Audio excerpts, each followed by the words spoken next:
Arnold Schwarzenegger, who earlier today, we're going to read through this entire thing. We're going to read the entire thing. Arnold Schwarzenegger has officially endorsed Kamala Harris, the man, the myth, the legend himself. I don't really do endorsements. I'm not shy about sharing my views, but I hate politics and don't trust most politicians. You're a governor. Wasn't he governor for like 8 years? What do you mean you hate politics? Okay, whatever. I also understand, 6 years maybe, that people want to hear from me because I am not just a celebrity, I'm a former Republican governor. My time as governor taught me to love policy and ignore politics. I don't think anybody is really asking who you're voting for. I'm proud of the work I did to help clean up our air, create jobs, balance the budget, make the biggest infrastructure investment in state history, and take power from the politicians and give it back to the people when it comes to our redistricting process and our primaries in California. That's policy. It requires working with the other side, not insulting them to win the next election. And I know it isn't sexy to most people, but I love it when I can help people's lives better with policies like I still do through my institute at USC, where we fight for clean air and stripping the power from the politicians who rig the system against the people. So he says, not insulting them to win the next election, like calling half the country garbage or Hitler or fascistic Nazis. Not like that, right? Let's be honest. Let me be honest with you. I don't like either party right now. My Republicans have forgotten the beauty of the free market, driven up deficits, and rejected election results. My Republicans have forgotten the beauty of the free market, driven up deficits, and rejected election results. So, both parties, for at least my entire life, have rejected election results. For 8 years, the Democrats rejected that George Bush won fair and square in 2000. You had Hillary Clinton that rejected that Donald Trump won in 2016. You have Donald Trump rejecting, of course, that Joe Biden is legitimate. Hold up. Was there a big time Republican rejection of Barack Obama's victory in 2008? I don't really think there was. I don't remember that.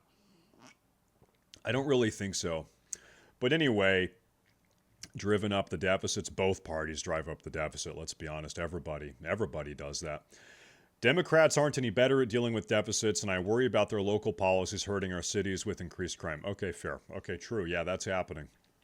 It is probably not a surprise that I hate politics more than ever, which, if you are a normal person who isn't addicted to this crap, you probably understand. I want to tune out, but I can't. Because rejecting the results of an election is as un-American as it gets. Yeah. To someone like me, I'm gonna be honest, I feel like questioning election integrity and voting integrity is actually super fucking American. That's my take. I think being cautious and inquisitive is our democratic process safe and secure? I think that's an incredibly American thing to do. That's my opinion. Where were we? Rejecting the results of an election is as un-American as it gets. To someone like me who talks to people all over the world and still knows America as the shining city on a hill, we're not. America fucking sucks dick right now. America sucks dick right now. How many shining cities do we have in America at this moment? How many shining beacon cities do we have on the top of the hill? They're beautiful. They look like an elven city out of Lord of the Rings. Do we have any? Like, no. Pretty much no. Pretty much no, we don't. I will always be an American before I am a Republican. That's why this week I am voting for Kamala Harris and Tim Walz. Yeah, there you go. I'm sharing it with all of you because I think there are a lot of you who feel like I do. You don't recognize our country, and you are right to be furious. For decades, we've talked about the national debt. For decades, we've talked about comprehensive immigration reform that secures the border while fixing our broken immigration system. And Washington does nothing about it.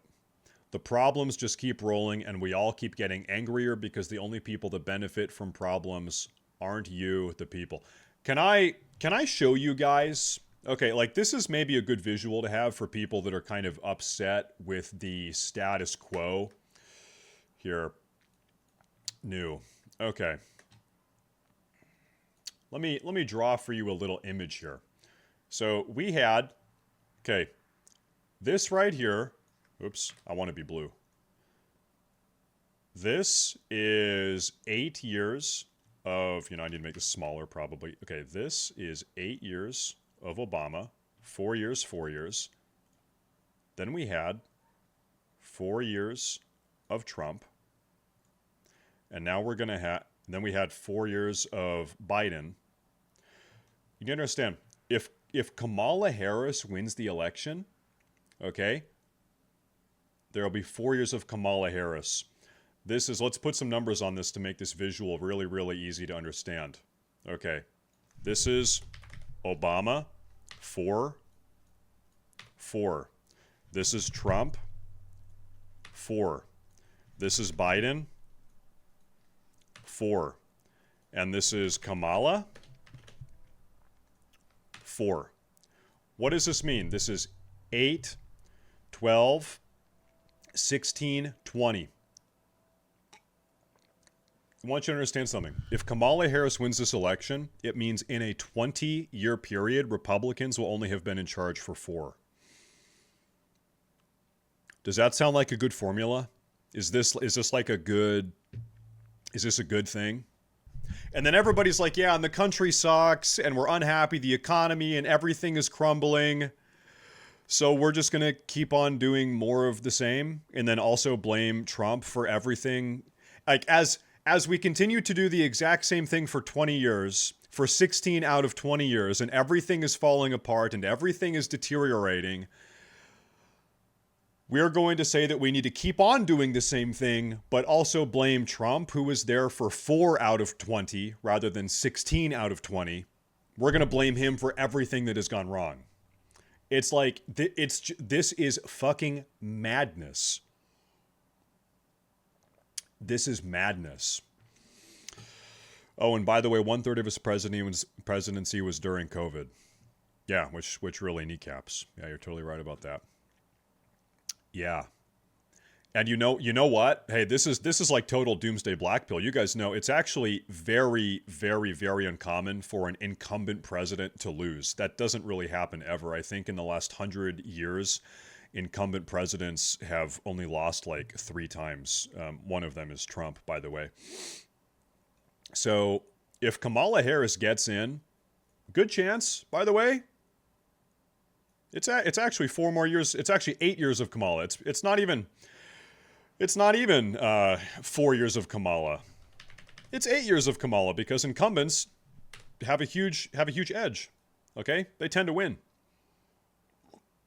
So what that would mean is in a 24-year period, you've got 20 years of Obama, Biden, Kamala. You know what though? You know what? Maybe that's what we need. Maybe that, dude. Do you guys want to get kind of accelerationist pilled? Do you think that might be 4 years of Biden plus 8 years of Kamala? That might be what it takes. That might be what it takes to really get things going, to make this shit crazy. Then shit gets crazy, maybe. I don't know. Okay.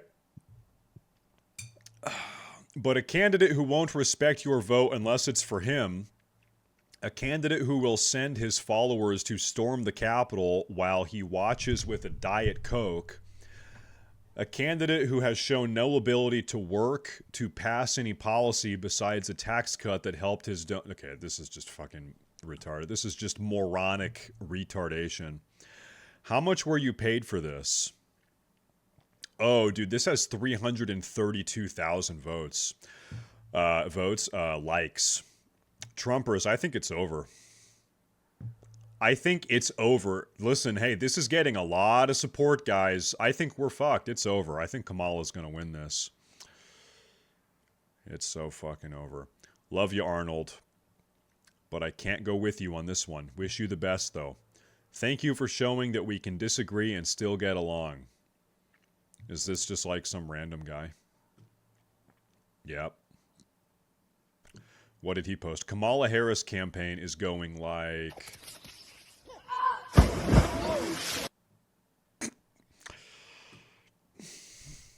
Yeah. Yeah, that's fair. That makes sense.